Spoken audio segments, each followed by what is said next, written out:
Hello, and welcome to the Living Scary podcast. The podcast where we talk about real to real horror so you can live vicariously through us. I'm a shit-filled toilet that you have to jam your hand in, Logan, and I like to watch and talk about horror movies. And I'm tickling your foot at 3 a.m., McCall, and I like to talk about true crime and murder. Yeah. Also, First. I hear you clicking a pen, and I'm going to need you to yeet that across the room. Because I'm not clicking a pen, you bitch. What are you doing? I'm playing with my chapstick. All right, you piece of shit. You're going to have dry lips for the next however long this recording is. Yeah, there was, in one of our last podcasts, I was listening to it, and I was like, I just heard clickety, clickety, clickety, clickety, and I was like, uh-oh. Oh, no. That oh, was no, me. So how are you doing? At the same time. I'm good. I'm doing all right. All right. Just, nothing really happening. Nothing's going on. I just had a drag show that you've seen me in the last 3 times we've talked online. Work. Excellent. Tell me about the drag show. It went really well. I did 2 numbers I usually do, but then I switched it up and I did a number that I haven't done since college. What was it? I did my Maleficent mix. Oh, sweet. Where it's like Maleficent's monologue that goes into I Put a Spell on You. But I did it in such a way, because the horns that I had don't fit my head anymore. Your head grew? No, it was made of plastic and it oxidized, so it shrunk. I pictured like your head just like... And it was tight on my head to begin with. You got a large melon? I do have a pretty large melon, especially for a costume that's made for a woman. But thankfully, the Maleficent costume is literally a poncho, so I was fine. Makes it easier.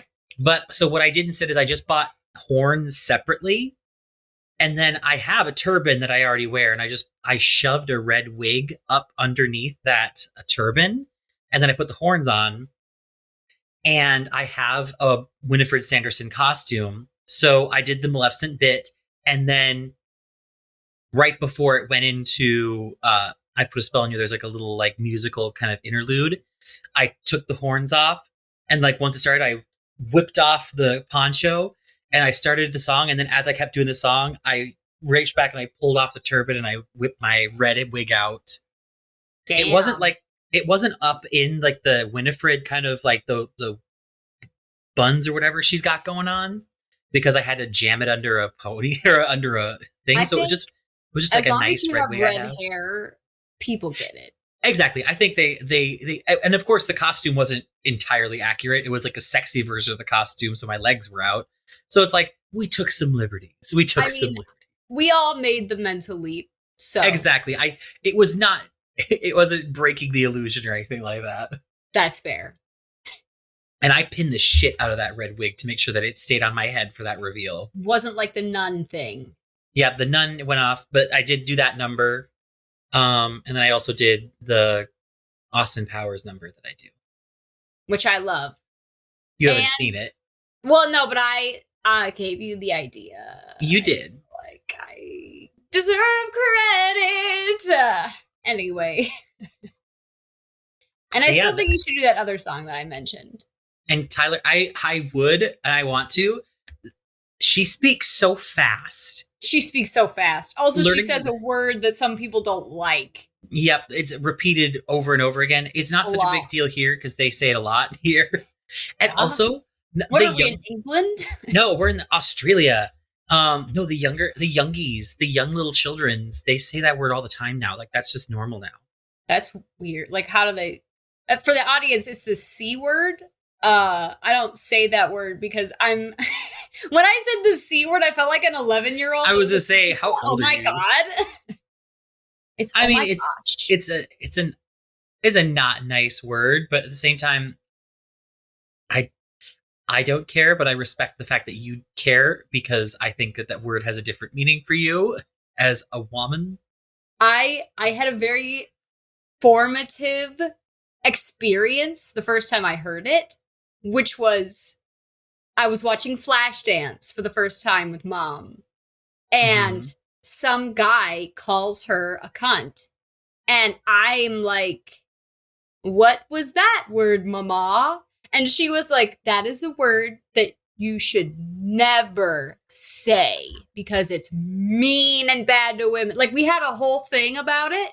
So it was cemented in my head that, like, we don't say that word. When really, like, looking back on it, it was probably the extent of, like, what's a dental dam? Nothing. Don't say it in school. Nothing. I think mom just didn't want you to say it in school. I'm sure she was like, don't think about it too hard. But in my head, I was like, oh. Yeah. But now, like, the kids are all saying cunt now. Why? Why do we gotta say it, y'all? Well, because now it's like a good thing. Oh. Well then. I guess work. Hunty.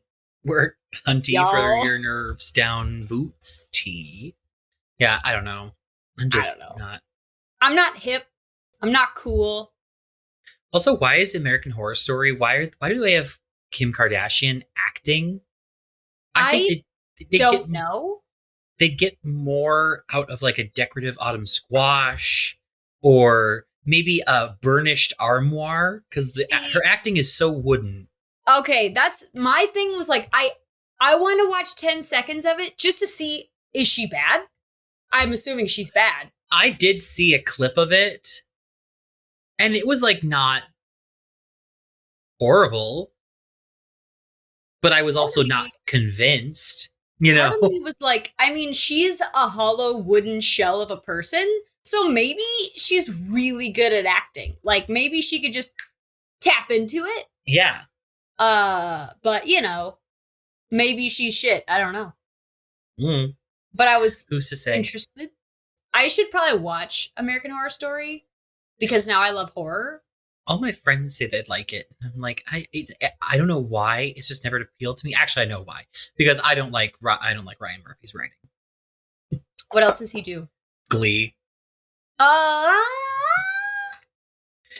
loved Glee. Literally, all of Ryan Murphy's stories start the exact same.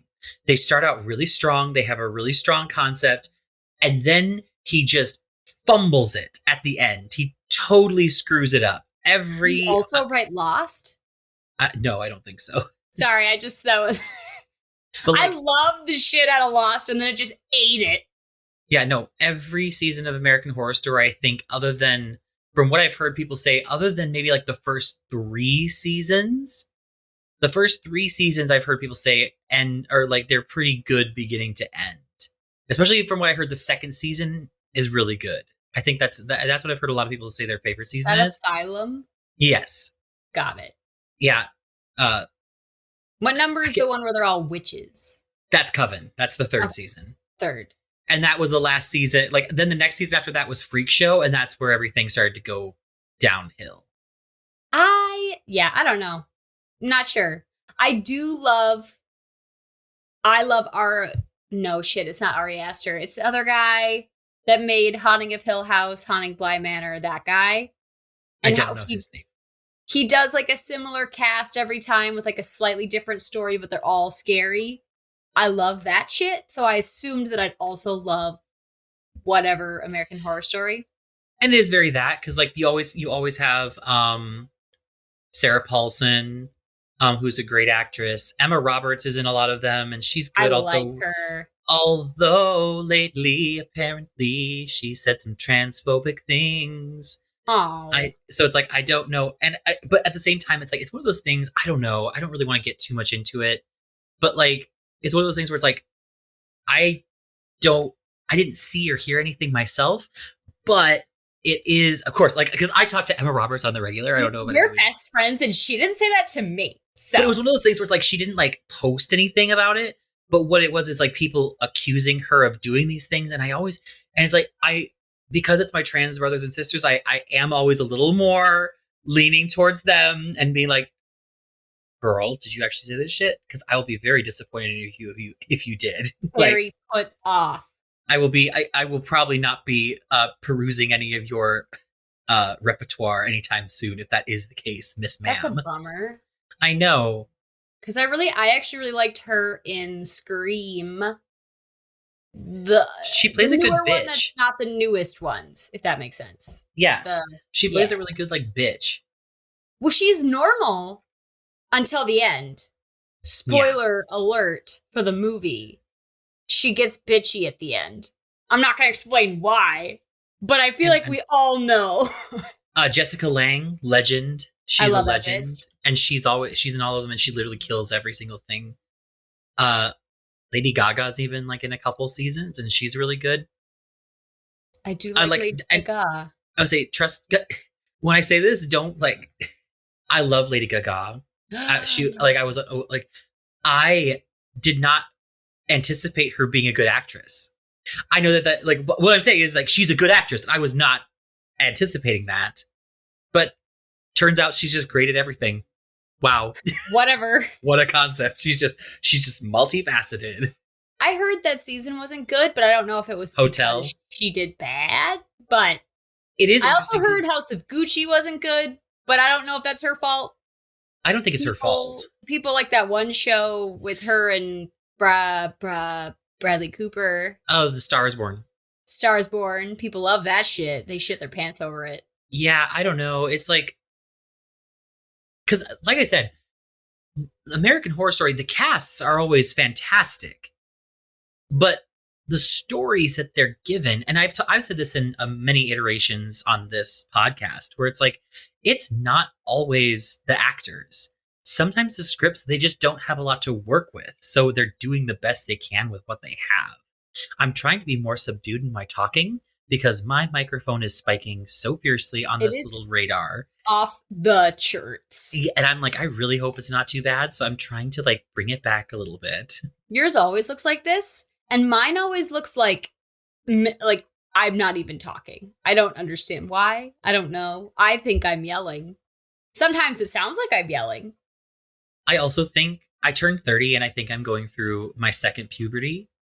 Because I don't know if ladies get this, but like in your 30s, especially men, from what I've heard, our bodies change real fiercely. Like they become like armchairs. Like that's when we start getting hair in our ears and our nose. And I've been noticing a lot more nose hair, and I've been like, no, please. Is that what happens to armchairs? They grow hair randomly? No, my body just starts to become like I'm huge, like an armchair. Like okay. I was really confused on what you meant. And I'm like one of those like big Victorian ones with like a high back, broad shoulders, just huge. And the back is growing hair, like rapidly. I will say though, in the pictures that Tyler and I took, I was like, oh, I'm doing drag. Like I felt really good. I felt really good about how I looked. Send me a good one because I will post it on our Instagram. I do have Tyler's sister-in-law was there, and they did take a video of me, but you probably shouldn't post it because it does show my butt. Like ass? Yeah, my ass. I'm wearing a thong though. I'm not like spreading my hole. Don't send that to me. I'm okay. Well, if you ever come see a show where I'm doing that song that you recommended, you're gonna see it. That's fair. Did mom and dad see that? No, they haven't seen that one. Oh, thank God. All right. I don't know. Maybe mom will be like, woo! I'll be drunk. I don't care. Yeah, say you might be drunk. I'm always drunk. Do I have a problem? No.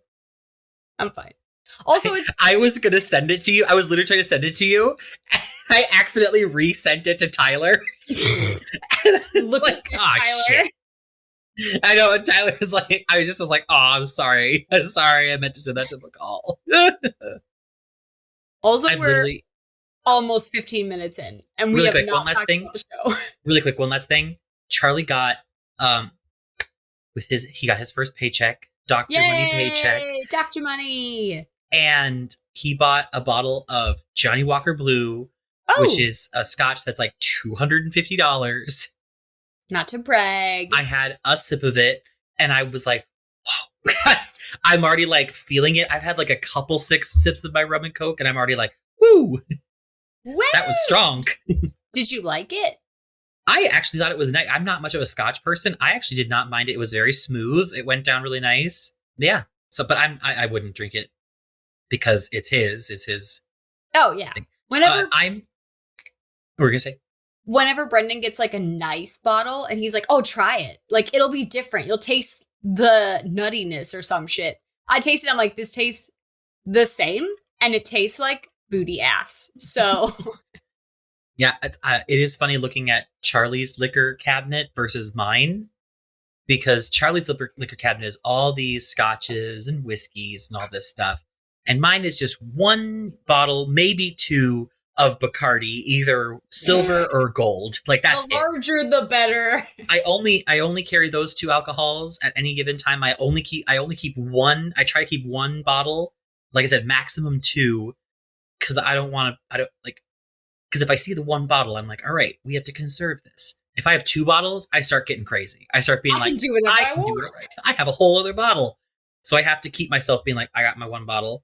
I feel like this makes me sound like I have a problem. I don't. I'm trying to not spend like $20 every like 3 days. Wait, that makes it sound worse. We don't have a problem. Yeah, we don't have a problem.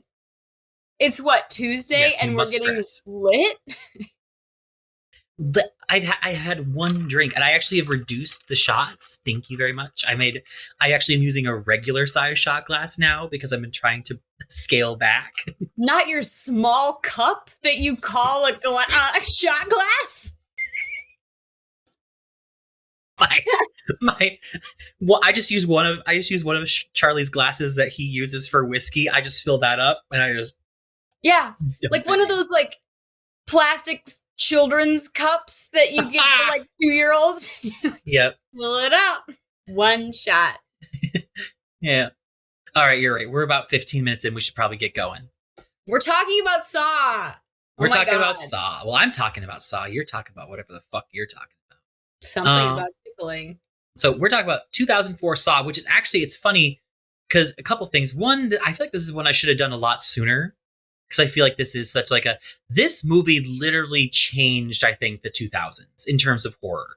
Like, after this movie, it became gore porn, which to be fair, this movie, I don't think is that. Like, it's not that bad. They actually did this with like a shoestring budget. Like, they did not have a lot of money for this one. It had a cool concept. I actually have not seen the first Saw. I've seen like 3 and 4 and 5. I also have not seen the first Saw until right now, or until the other day. What I know of Saw, it doesn't sound like just torture porn. It sounds like it's actually pretty good story-wise. Yeah, I mean, this movie was done on a budget of like $1 to $1.2 million, which for the 2000s, I feel like that's not a lot. That's pretty good. And they did it with very little in the way of effects. Like, they didn't show any of the like really nasty stuff anyway. Like, I was actually very surprised. And then of course it's become what it is now. We'll just also say what it is. It's become one of the most profitable franchises in horror movie history, right up there with like your Friday the 13th and Halloween's, because there's like 10 of these motherfuckers. Yeah. What's the most recent And one there's a TV show. Out? There's a TV show? It's called Spiral. Wait, I thought that was another spin-off. I thought it was a TV show. Spin-off? Oh. Spiral. Ooh. Anyway, sorry, I'll go die. Yeah, this is 2004. It's I'm sorry, were you saying something? Nope. I'm listening. Sure? I'm keyed in. No, I thought you were going to say something before I was going to. If I was, I don't remember. Okay. But 2004, directed by James Wan, I feel like it's I don't want to like I feel like this is one of his first ones. He actually took a gamble with this one, and he did not like take like a salary. Like, he went with like a percentage instead. In terms of getting, and thank God it was as successful as it was. It was actually supposed to go right to video, but then like they screened it for a couple audiences and it went very well, and so they're like, well, let's put it in theaters and let's just throw it up on the screen. James Wan is the one that did Conjuring, Insidious. Oh shit! Okay, all those. So that's before this. Yep. And literally, when Saw 2 was greenlit the weekend this film opened, it was that successful. Holy shit! Yep. It was really good.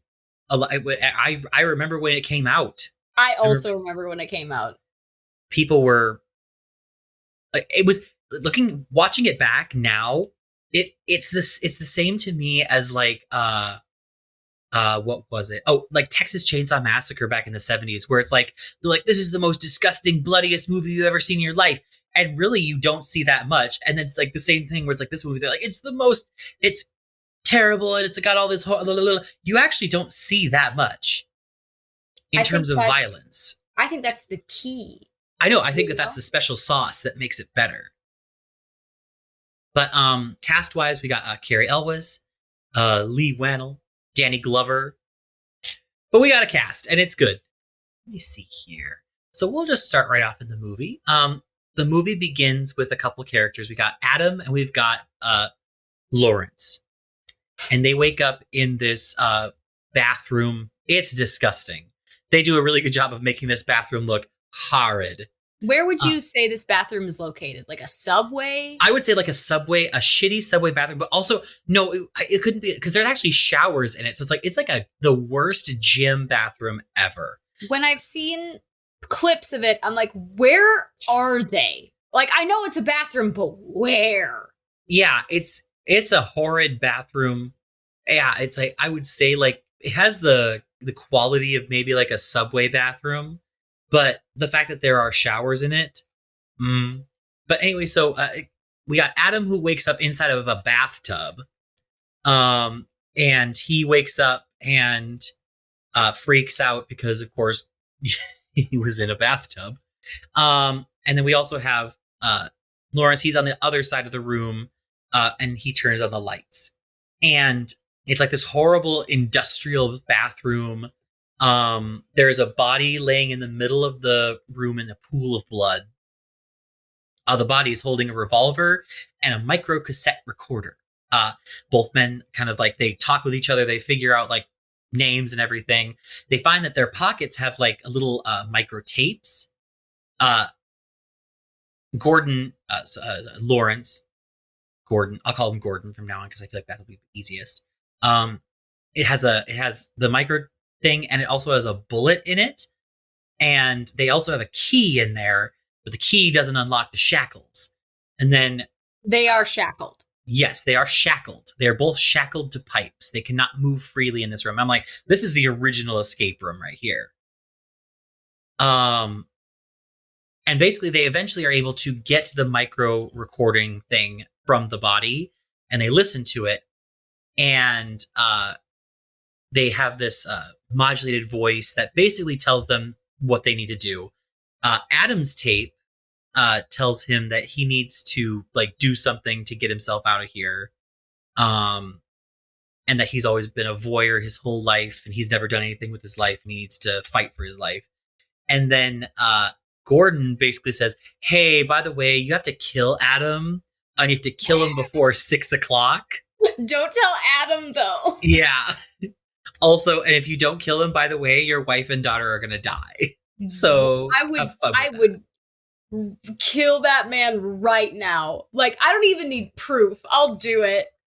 And that's also, the problem, though, is that he doesn't have access to the proper materials. How is he listening to this tape in a bathroom where Adam can't hear it? I don't know. It doesn't necessarily kind of elaborate more on that. They both just kind of look at each other like they can't hear each other. And it's kind of hard because like the audience can hear it. So it is like, it's one of those moments where I think it's a suspension of disbelief. Because I don't think, based on how it works, or based on how the movie proceeds, I don't think that Adam heard that he needs to die. I guess we can say that he's so wrapped up in his recording that he's probably not thinking about it. Actually, I'm thinking about it. I think Adam does hear that that Gordon needs to kill him. Wow. Because they do try to conspire together to kind of try and make it work. But eventually they kind of figure out a couple clues, and one of the clues leads them to the toilet tank, in which Adam shoves his hand directly into the toilet bowl, which is full of shit. Like, it's disgusting. I actually gagged a little bit. Ew. Then it turns out it's in the fucking tank with the clean water. And they Adam, you dipshit. And they find that it has a bag in it and two saws inside of it. Oh, that's the name of the movie. Oh, but Ah! and I think that there is a moment they try to saw through the chains, and then they have a moment where they realize the saws are not for the chains; they're for their feet.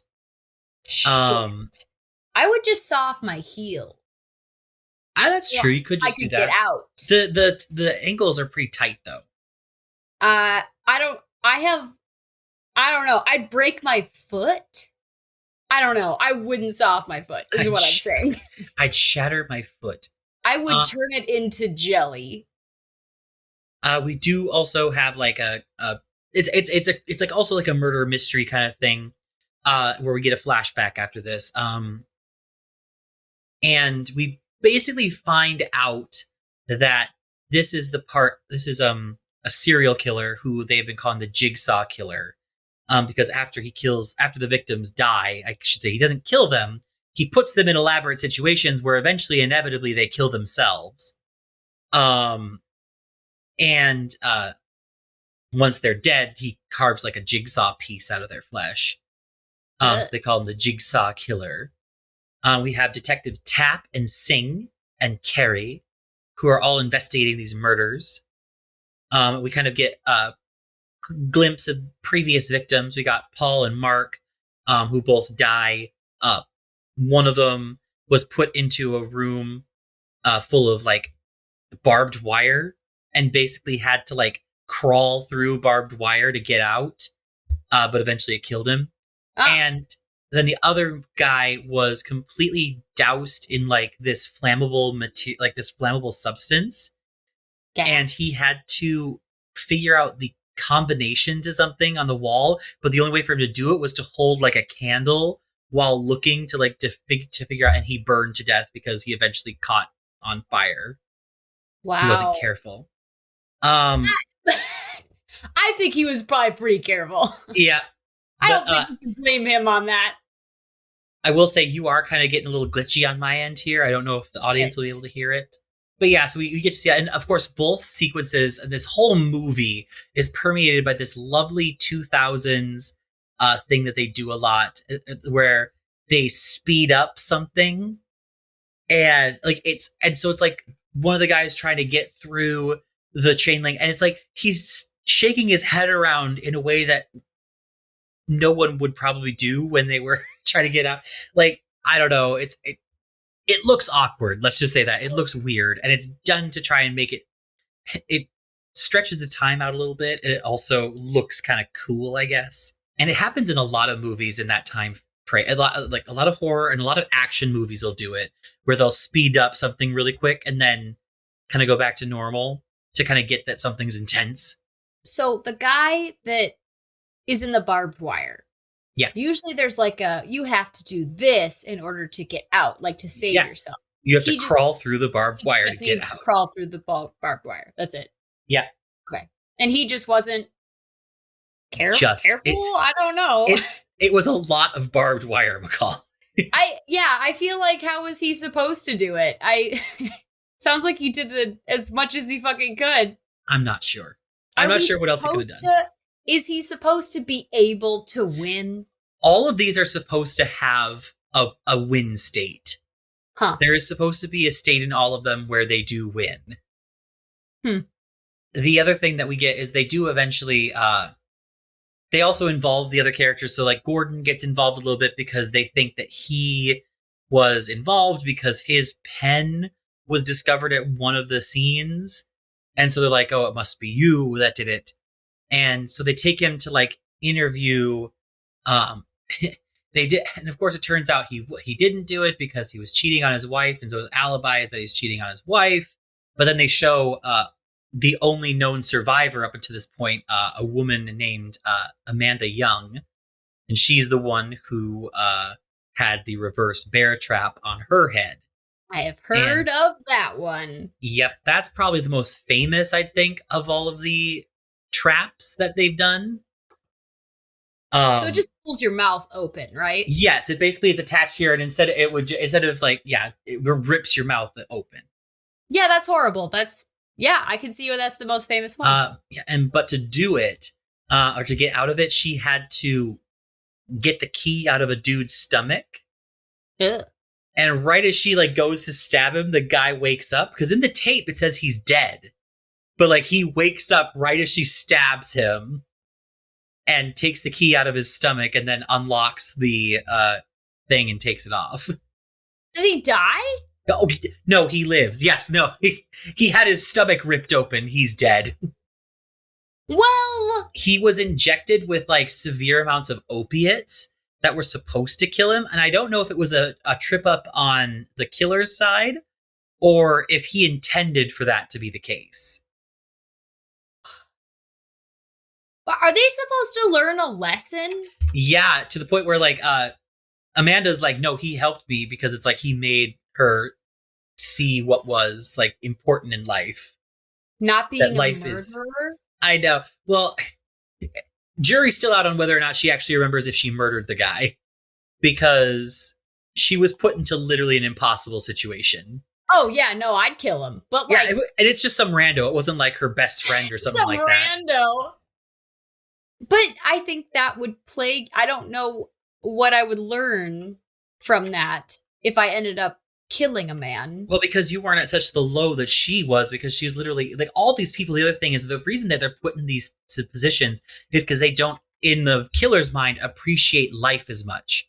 The guy who was put into the one with who's, and of course, I would like to preface this by saying like this is early 2000s stuff. It's like it's very simplistic in its view of mental health and certain things. So it's like, before I kind of go into that, I just want to put that disclaimer. It's like, so basically, the guy who was put into the room with all the barbed wire, he had slit his wrists, but then he eventually he survived.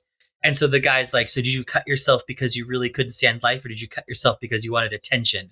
Well, now you're going to be able to cut yourself a lot to figure out whether or not you have what it takes to survive, or something like that. Damn, that is problematic. Yeah, so that's why I wanted to preface that by saying like this is a very simplistic view, especially on like mental health and that kind of thing. So, and of course we find out that the Jigsaw Killer is very bitter about his own situation, but we actually don't figure it out in this movie, really. Or do we? I think we might actually. Anyway. Also, this one, they're seeing the videos with the puppet, right? Oh yeah, the puppet's in this Okay. one. All right. That says, I want to play a game. It fully rolls into the room on a trike. On its little trike. And I don't know, I would have been like, the fuck? But anyway, and then the guy who was lit on fire, his whole thing was like he was faking an illness to like, I can't remember, it was like get off of work or something like that, or get people to feel sympathy for him. He was faking an illness, and then he's like, well, Munchausen's? yeah, I don't know. But so this is just a man targeting people with mental illnesses. who are mentally ill, yes. Awesome, basically. good. Great. And then, of course, Amanda was a traumatized heroin addict. No, So, yeah, like, we should pick on these Yeah, people. these are the That's people what we I should think. be. Yeah, these are the people we should really be picking on. Let's go. Why don't we go for Jeff Bezos? Aim higher, Jigsaw. I don't God. think he appreciates life as much as he should. I think you could argue he doesn't. But anyway, Adam and Gordon, going back to the bathroom, they find that there is a hidden camera and a two-way mirror to show that somebody's watching them do this. And Gordon does remember this whole thing about the Jigsaw Killer, and that's kind of what brings on the flashback. And they kind of go through their moments before abduction. I'm going through this pretty quickly because this movie, and I think for sure the first one, because we watched it there, I think the other ones too are all on Hulu for free in this Halloween season. So I would recommend this as a watch. But they do, so kind of going back to another flashback, Tap and Sing, the two of the detectives who are researching this, they break and enter to what turns out to be one of Jigsaw's lairs. They discover a man tied to a chair with drills that are going to drill into his head. They do try to subdue Jigsaw as they find him, but Jigsaw manages to start the trap. And so he's like, all right, Tap, you have to make a choice. Either you can get me you're going to let this guy die, or you save the guy and you got to let me go. Holy shit. So I think they do eventually get the guy out, but it gives Jigsaw just enough time to escape. And he does get this knife out. He does slash Tap's throat. Tap survives though. It must have been a superficial wound, but and then while Tap is trying to recover from the knife wound, Singh pursues after Jigsaw, and then he gets killed. There's a tripwire, and he trips it, and a shotgun literally blows his head off. Shit, that's a lot of planning. Yeah, I know, right?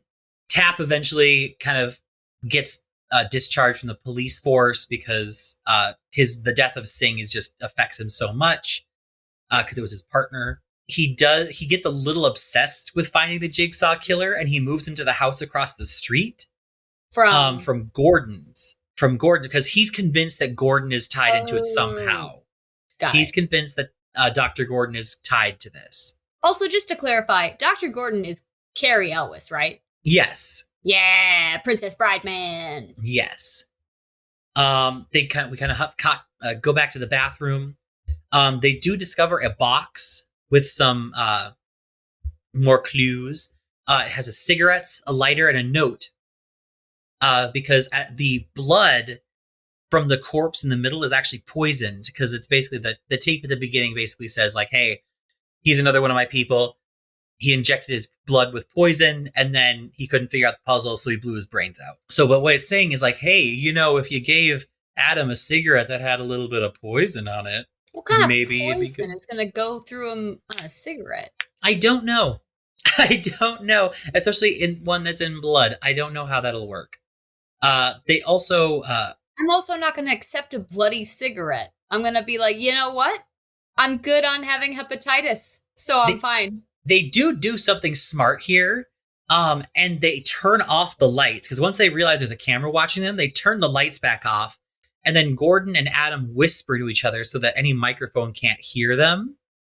And so they plan to like do this fake cigarette thing where he's like, I'm going to pretend to like give you a cigarette that's been poisoned, and then you have to act like you die. Well, they try that, and Adam rolled a 1 on his performance check. And he just does not, I don't think he's understanding how serious this is. I don't understand why he just really does not do it. He's not an actor. It's very obvious that he's faking it. And then it's like, as punishment, a strong electrical shock is sent through Adam's chain because he's pretending to die. And it's like, all right, if he's really dead, then this shouldn't be a problem. But then Adam is alive still. So what was the problem?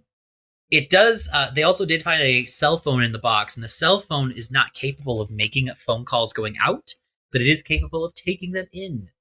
And eventually he does get a phone call from his wife and daughter, which I think is fucked up. I don't love that. Right? I'm assuming they're not doing great. Yeah, no, they're not. They're totally kidnapped, and like there's some guy holding a gun at them. Got it. See here. Well, it turns out he is at their home. He's at the Gordon's home. Who's at what home? Both the mother and the daughter and the guy with the gun are all at this house. Got it. Eventually, Allison, the wife, manages to get herself out and takes control over the gun. Do you have that chapstick in your hands again? God damn it. How did you know? I was trying to be so quiet. Anyway, God damn it. But like gunfire goes off, and guess who's watching the house 24/7? Detective Tap, and he comes over. He eventually finds a guy named Zepp, who we met earlier in the movie at like the hospital. And he gets it figured into this, but basically it kind of throws everything off a little bit. And of course, this whole time, like there's all this chatter going on the phone, like because Gordon can hear everything, like the gunfire. He can hear Allison and his daughter screaming. He can hear the other guy and everything. So he starts to go crazy, and he eventually takes the saw and saws off his foot. Baller. We do not see it though. And then he takes the gun and he shoots Adam with it. Oh. But of course, unfortunately, Tap does manage to kill Tap. Wow. Tap does get killed by Zepp. Oh. And that sucks. Gordon shot Adam. And Zepp comes into the room and also has his gun, and he's gonna shoot Gordon. And Gordon's like, I did it. What the fuck? Why are you like? He's like, I did it. Well, it turns out he did not do it in time. And Zepp's like, sorry, it's the rules. And he's going to shoot him. Well, Adam gets up and manages to kill Zepp by bashing his head in with the back of the toilet seat. Because I don't know whether I'm debating whether or not this was something they had planned, like when they shut the lights off. But I think Gordon intentionally shot him in the shoulder so that it wouldn't kill him, but they could kind of like, What kind of doctor is Gordon? He's a surgeon. Okay, well then, yeah, that checks out. But then, so Gordon then is like, I've gotta crawl. He's like talking like, he's like, I gotta go. And so he leaves. He scooches away. He's like, I'll send help. And he's literally army crawling away. And Adam's freaking out because, of course, he's left alone. And Adam finds a mini player, the same ones that they had on Zepp. So Zepp was also given a videotape and basically been like, hey, Zepp, you need to, like, I think it was he also was like poisoned somehow. And it's like the antidote will only be given to you if these conditions are met. And it's like one of them is you got to kill Gordon before. And so. But so Gordon he failed. But what if Gordon does all the rules? I know. And that's the thing that I don't really get. It feels like people can't win. Well, and then, so Adam is like, what the fuck? What the fuck? And then in the middle of the room, the dead body gets up and peels off the latex and basically reveals that he is a terminal, like he doesn't say all this, but is revealed to the audience that he is a terminal brain cancer patient of Gordon's. It basically turns out that he's the one who's orchestrated all of this. And we are replayed at the beginning. So when Adam woke up at the very beginning, when he freaked out in the tub, it uncorked the tub and it drained out all the water, and it drained out a key that was in the water with him. And so the key to his ankle thing was in there and went down the drain. Oh, that's not fair. Yep. And then wait, what's his test then? That doesn't make sense. And then John, the guy who's the body, shouts game over and slams the door shut, sealing Adam in the bathroom forever as the end credits roll. Damn. And so we don't know what happened to Gordon because he got out, technically. Of course, at the same time, Jigsaw's right behind him.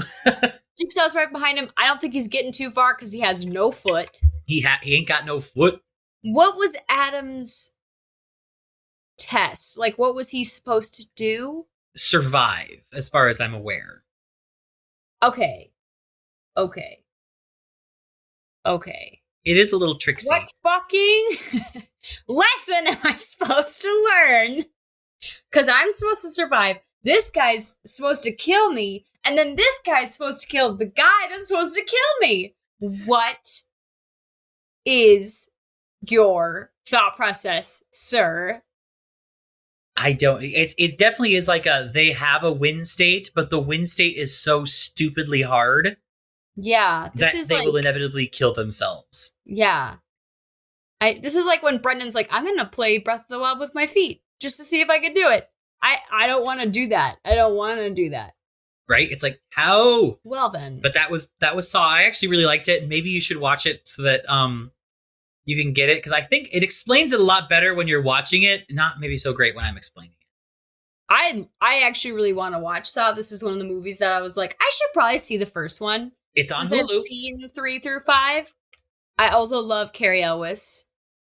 And it is spooky season, so I feel like I should really just start getting all the spooky content all up in my system. Get that spooky content. Sorry, I'm also checking to see if Gordon did end up surviving. I don't think he did. He sawed off his foot, and then he crawled out. Where I don't know where he would go, because again, you'd think it's some kind of abandoned building or something. So I don't know how close he is to anyone helping him. And what kind of place has a two-way mirror built into the bathroom? Like, does he have his own stage? He does. he squats in these like industrial buildings and builds these contraptions. That's weird. Also, what was Adam and Gordon's problem? Like, why were they in the game? What mental disorder did they have? I know, right? What thing do they have? I will say there is speculation, because so like in Saw 2 there is speculation he probably didn't live, because at the very end of the scene you see like his, or like the very end of the movie you see like his decaying severed foot, and then you also see Adam and Zepp's decaying corpses, so he did not return to save Adam, so it's probably that he's dead. Wait, did his family die? I don't know. Oh. I'm still working on it. Oh. I'm researching. There was a ruckus, and it must have been really close. Wherever this bathroom is located, it had to be really close to Gordon's house, because Zepp was with the family. Well, he could drive a car. But like, I don't know. I guess you explained it in a way where it sounded like he was there immediately.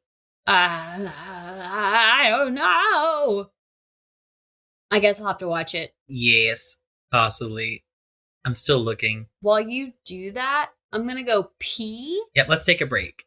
Okay. Sorry, I'm trying to figure it out. I know this is riveting content for our viewers, and we're almost at an hour.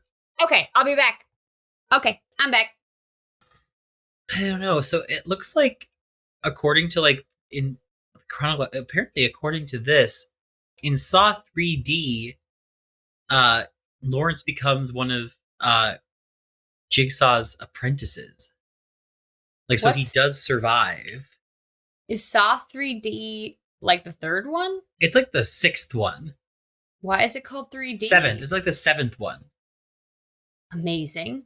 Which is interesting because it's like, so there's Saw 2, Saw 3, Saw 4, Saw 5, Saw 6, Saw 3D, Jigsaw, Spiral, and now there's Saw X or Saw 10. So they're doing that thing that the Fast and the Furious did, where they're like, screw it. We're just naming them shit. Exactly. Interesting. All right. I was kind of interested in this newest one. Yeah. I don't know what it's about, but it could be interesting. I assume torture. Saws. There's saws there. It's just about a Home Depot. All right. What are you talking about? Woo! Okay, so, first of all, I was like, I'm pretty sure we've already done Saw when you said you watched it. And I looked it up because I remember doing the Jigsaw Killer. But that was like a completely different thing, I guess. I know. I remember when you did it, I was like, why are you doing this now? Why am I doing that now? So I did the Jigsaw Killer already, so I can't do it now. And I started looking up random shit, and I was halfway through doing one. And Brendan was like, oh, did you hear about that thing that inspired the Saw movies? Like, one of the characters was like an actual guy that, like, snuck into people's houses? And I was like, no, Brendan, I've never heard of that. And I really wish you would have said something sooner. So I have a twofer because Brendan told me something too late. And I already did a lot of research on one thing. But I got my information for the first thing on a Collider article by Riley Presnell and a Time magazine article by Laura Stampler. So, in a featurette in the Saw 2 movie special edition, the creator of the franchise mentioned a couple things that he got the idea for Jigsaw's character because he was having a lot of headaches at some point in his life, and he went to the doctor and he was kind of freaking out about having a brain tumor, basically.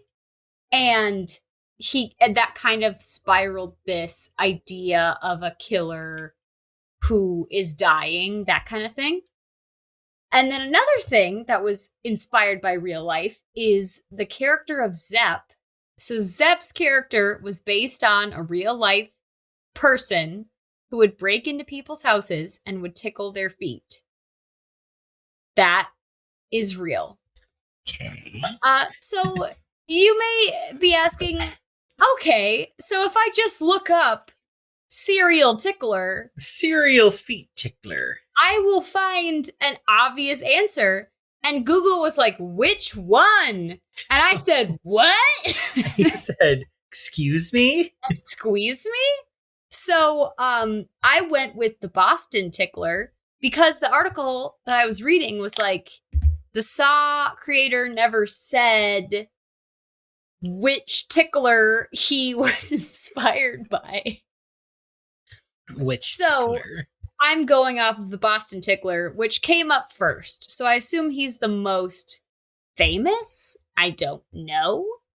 But I don't know at what point this happened. Obviously before 2004. Some man would break into homes around a college campus in Boston, and people would wake up with a man in the dark tickling their feet in the middle of the night. So much so that everyone knew about it. Like, kids on campus would be like, I saw the tickler broke into my house last night. And people would be like, yeah, you gotta lock your doors. So the tickler had a reign of terror for 2 years in Boston. He was listed as being probably a black male who was about 5'8". He would wear dark clothing and a hoodie. Sometimes he was wearing a gator-style mask, which... Like an alligator? They did not elaborate on that mask thing. But yeah, it says gator, so I assume like a alligator. Which, isn't that a thing in the Saw movies where they get abducted by like people in pig masks? No, yes, they do get kidnapped by pig mask. Gator style mask is literally just like a face mask. Oh, that's lame. I wanted to just be an alligator man. No, so, it's like those masks that like go like from your neck up over your nose to your eyes. Okay. So wait, in this movie, the first Saw movie, did people had the pig mask? Yep, they had the pig masks. Okay. Well, I don't know really exactly how this inspired Zepp. Was Zepp? I don't either. A serial tickler? Like, no, I don't know what at all. Okay, that's cool. Well, he never stole anything. He would basically just leave the room the second the person woke up to being tickled. There are many incidences of this happening in the middle of the night, feeling like someone's touching you, feeling like something's on your foot, and then waking up to see a man at the foot of your bed.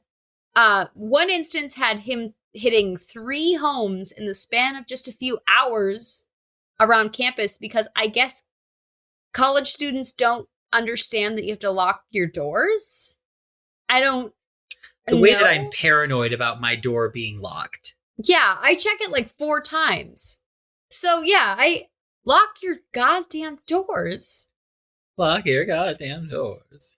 Honestly, the behavior of being comfortable enough to break into someone's home makes me feel like this would make you escalate to doing other things. But he was fine with just tickling. I didn't see anything other than this guy tickled people's feet for 2 years and then went off the grid. So and then went radio silent. I guess it's just a wholesome tickle story. Not a wholesome tickle story. So wholesome. It's as wholesome as my segments get. But yeah, so that inspired Zepp's character. Then somehow the thing that I was originally looking into was just like I could think of multiple instances where someone booby trapped their home and it resulted in death or something like that. So I was just curious, like, give me some booby traps. Like, let's talk about that. Give me a booby. So, I definitely looked up true crime cases involving Boobies? And I was like, please don't think I'm creepy. Let me finish. I'm saying booby traps. Traps. But I got my information from a True Crime Daily article and the U.S. Attorney Office. Okay, a U.S. Attorney's Office press release. So it's official. There was like U.S. stamps and shit on it. It is official. But Gregory Lee Rodvelt lived in a He lived on Jesus Christ, McCall. Dream Hill Drive in Williams, Oregon. He owned a house there, I assume off the beaten path. I didn't get a lot of information, so in my mind palace, it's like that like creepy house that's kind of on a dirt road that people don't go by. But he lost his house in a lawsuit, and the land was seized by the government. On August 22nd, 2018, a judge ordered an attorney to take possession of the house. And so the attorney just walked his little butt over there, and the house had like a sign in front of it that said this property is protected by improvised devices. Oh. And that attorney smartly said, fuck that. And he walked back on home. That attorney said, I'm not going to be around for this. I'm not going to look into that any further. So thank God, because he came back. Like not my job. It sounds like I'm going to get blown up. So he comes back on September 7th, 2018. So like a week or so later. With a bomb squad and the FBI, and the FBI. Because they looked into Rodvelt's personal history, and they found that he had previously been arrested for possession of explosives, and they thought, you know what, we should bring a bomb squad. You know what, this sounds like there might be a bomb. I think there might be bombs.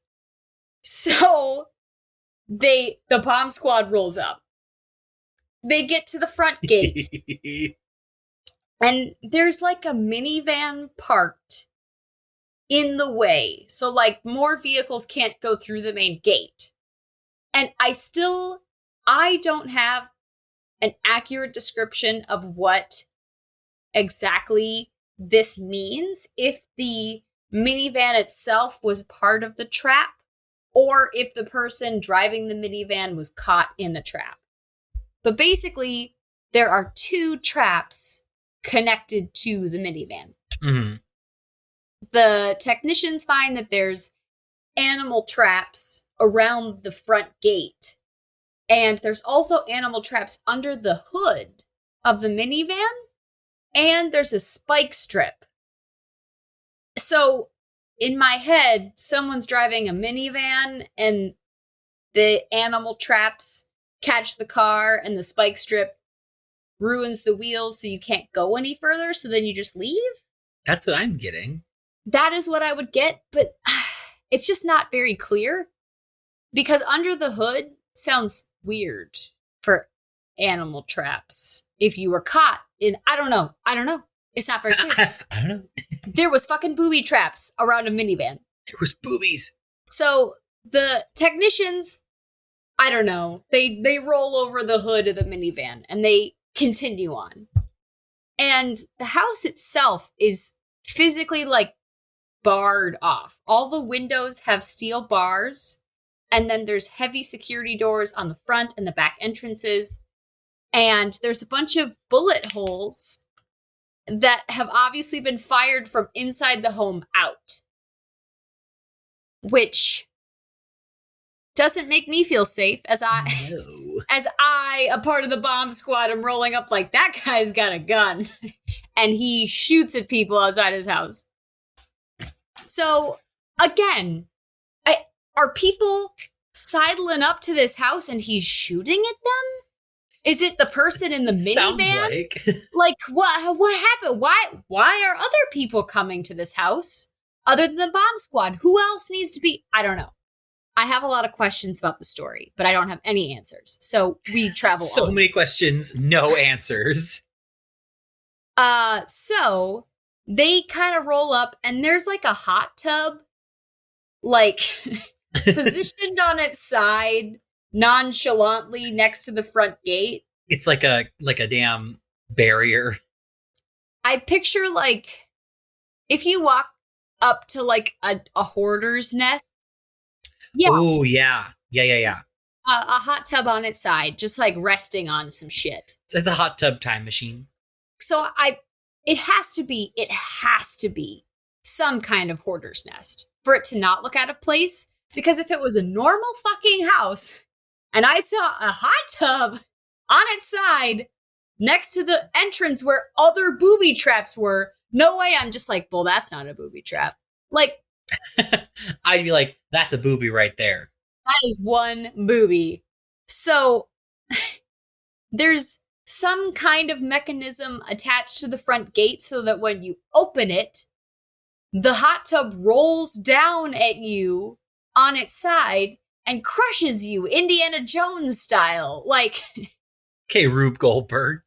Yeah, and so they don't get crushed by a hot tub on its side because that's a dumb trap. Yeah, that one's not one of the best ones. They get to the garage and there is a rat trap that has been outfitted with a shotgun shell. I assume some kind of mechanism triggers the trap to shut on a shotgun shell. So when you open the door or whatever, the rat trap snaps shut and then you get shot is how the trap works. Yeah, it sounds like the one that the one of the detectives got shot on. Pretty much, yeah. So they go through the door, but the trap wasn't loaded when the FBI got there. So, lucked out. But why wasn't it loaded? Was it because someone else already got shot by the trap? That's my question to you. Did someone drive up in a minivan, then get stuck, then get shot at from inside the house, then try to enter through the garage, and then get shot by the Mousetrap Shotgun? I think so. I think it sounds like Mousetrap Shotgun got him. I have convinced myself that this has happened. But they enter the home regardless. They enter the home because... So there's the blast doors on the front and the back entrance. So they have to set off an explosive charge to be able to get inside. So they blow up a fucking door. They get inside with their guns akimbo. And they find like... Akimbo? Akimbo. I said it and I'm sticking to it. That's not the right one, but that's I don't care. I'm never going to ever say it differently. So they see like a wheelchair sitting suspiciously in the entryway, and someone bumps it because, come on, guys. So someone hits the wheelchair, and it sets off another handmade shotgun that then blows off the fucking knee of one of the technicians. So someone finally got by the goddamn traps. Oh, so God. They had to wheel this guy back to a local hospital. They used that wheelchair. They're like, lucky we have this wheelchair here. So he's moved into the hospital with shotgun pellets in his leg. I assume they get Rodvelt immediately. I like to think that that's like the last trap. He was like, I didn't think you'd get this far. And so they arrest him. He is convicted of He is convicted on June 2nd of assaulting a federal officer and discharging a firearm during a violent crime. So the first thing, assaulting a federal officer, is up to 20 years in prison. And then adding up the second thing, discharging a firearm during a violent crime, gets you up to life. So he's in jail now. And I hope that one guy recovered fully from the shotgun wound to his knee. Yeah, hopefully he's okay. But nobody died. So that's good. McCall's stories are pretty positive this time. I don't want to brag. I don't want to brag, but I have irritable bowel syndrome. So those were my stories. I can see the correlation. Do you have a sibling story? I do not. Do you? I wish I Freeform did. sibling story. I don't know. Did I tell you about, I can't tell you which story it was unless I ruin it. But I've been thinking about it a lot this week. Okay, tell me. So I was at work and I heat up my lunch, which people do. And I like sit back down at my desk and this lady at work was like, McCall, do you work out? And I was like, yes, I do. How did you know? Like, I was so proud of myself. Like, wow, I must be looking really, really fucking fit recently that she thinks, like, hey, do you work out?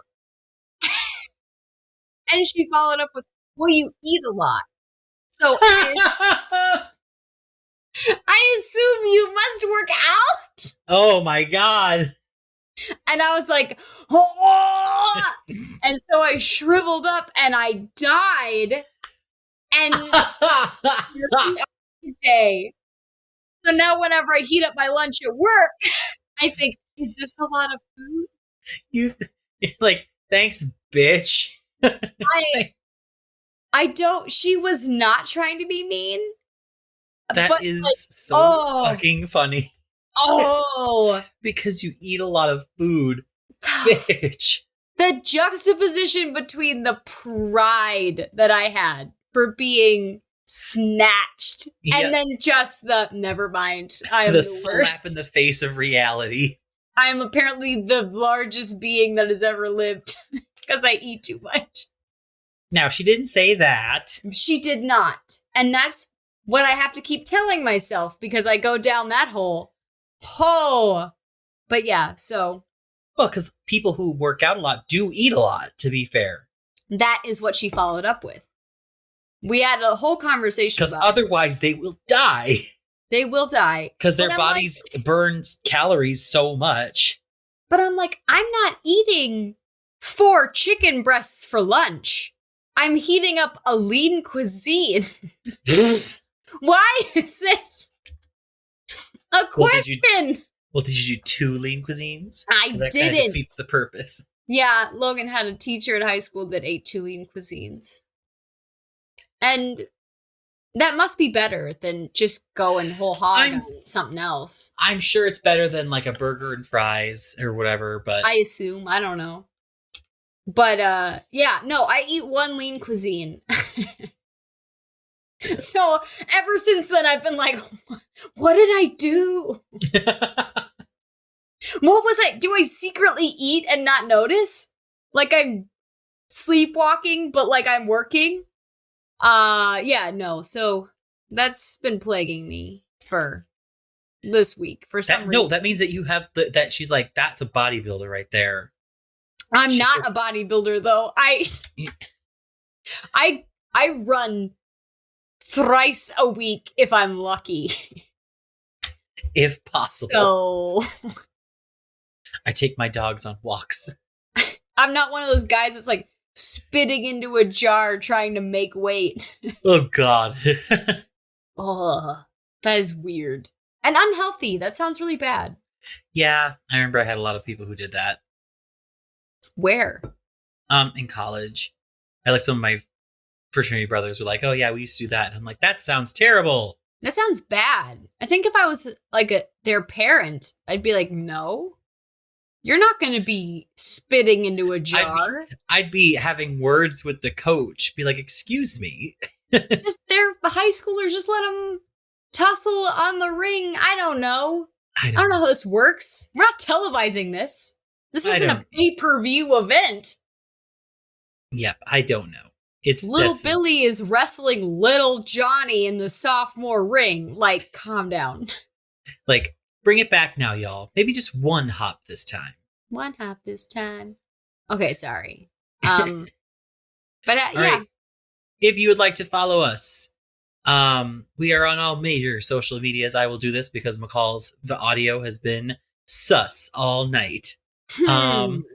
But we are on all major social medias. Primarily, I think we'd be on Instagram, Twitter, and Tumblr. All those are living vicariously. If you have your own horror movie recommendations, your sibling stories you'd like us to share on the podcast, or any true crime that you'd like us to cover, you can submit that at the website, at the email, livingvicariously@gmail.com.